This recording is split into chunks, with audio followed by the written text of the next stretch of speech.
মধ্যপ্রাচ্যে উত্তেজনা ক্রমেই বাড়ছে। সাম্প্রতিক খবরে বলা হচ্ছে, অস্তিত্ব রক্ষার লড়াইয়ে ইরান এবার প্রকাশ্যে আনতে পারে তাদের সমুদ্রতলের গোপন মিসাইল সিটি।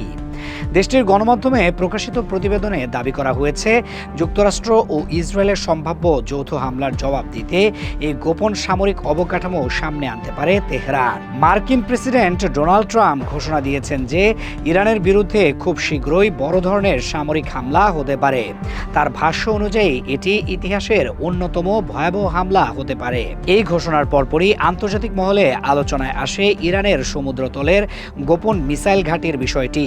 সমর বিশ্লেষকদের মতে, ইরান যদি চূড়ান্ত আঘাত হানার সিদ্ধান্ত নেয়, তাহলে পরবর্তী যুদ্ধ কয়েক ঘন্টার মধ্যেই ব্যাপক রূপ নিতে পারে।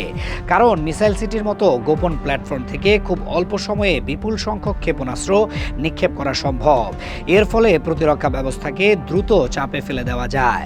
ধারণা করা হচ্ছে, পারস্য উপসাগর অঞ্চলে ছড়িয়ে থাকা ইরানের শতাধিক গোপন মিসাইল টানেলে বিভিন্ন ধরনের ব্যালিস্টিক ও ক্রুজ মিসাইল মজুদ রয়েছে। এর মধ্যে রয়েছে 2000 কেজি পর্যন্ত ওয়ারহেড বহন করতে সক্ষম সেজ্জিল ও খাইবার সেকান ব্যালিস্টিক মিসাইল, পাশাপাশি প্রায় 1650 কিলোমিটার পাল্লার ক্রুজ মিসাইল এবং দ্রুতগতির সশস্ত্র স্পিডবোট। সামরিক বিশ্লেষকদের দাবি, একটি মিসাইল ঘাঁটি থেকেই 5 মিনিটেরও কম সময়ে 300টির বেশি ক্ষেপণাস্ত্র নিক্ষেপ করা সম্ভব। আর মাঝারি আকারের একটি মিসাইল সিটি থেকে 10 মিনিটের মধ্যে 350 থেকে 400টি মিসাইল ছোড়া যেতে পারে। এর মধ্যে প্রায় 65% ব্যালিস্টিক এবং 35% ক্রুজ মিসাইল হতে পারে। এই ধরনের আক্রমণ ইসরায়েলের বহুস্তর বিশিষ্ট প্রতিরক্ষা ব্যবস্থাকে বড় চ্যালেঞ্জের মুখে ফেলতে পারে। বিশেষ করে অ্যারো 3, ডেভিডস স্লিং এবং থার্ড প্রতিরক্ষা ব্যবস্থা একসাথে বিপুল সংখ্যক মিসাইল ঠেকাতে কঠিন পরিস্থিতিতে পড়তে পারে। বিশেষজ্ঞরা আরও মনে করছেন, যদি ইসরায়েল ইরানের মিসাইল সিটিগুলোতে আঘাত হানে, তাহলে ইরান পাল্টা হামলায় ইসরায়েলের গুরুত্বপূর্ণ সামরিক স্থাপনা যেমন দিমোনা পারমাণবিক কেন্দ্র এবং নেভাতিম বিমান ঘাঁটি লক্ষ্যবস্তু করতে পারে।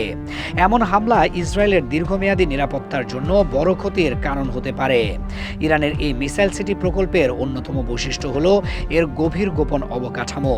অনেক ক্ষেত্রে এসব ঘাঁটি সমুদ্রতল থেকে 30 থেকে 40 মিটার নিচে তৈরি টানেলের ভেতরে রাখা হয়েছে। ফলে স্যাটেলাইট ইমেজ বা গোয়েন্দা নজরদারির মাধ্যমে এগুলোর অবস্থান শনাক্ত করা অত্যন্ত কঠিন। এছাড়া ইরান সামরিক কৌশলের অংশ হিসেবে সাইবার সক্ষমতাও বাড়িয়েছে।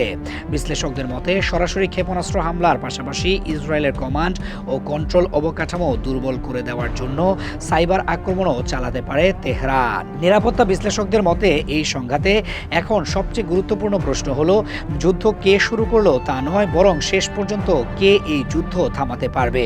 কারণ একবার পূর্ণমাত্রার সংঘাত শুরু হলে এর প্রভাব শুধু মধ্যপ্রাচ্যেই সীমাবদ্ধ থাকবে না, বরং বিশ্ব রাজনীতি ও অর্থনীতিতেও বড় ধরনের প্রভাব ফেলতে পারে।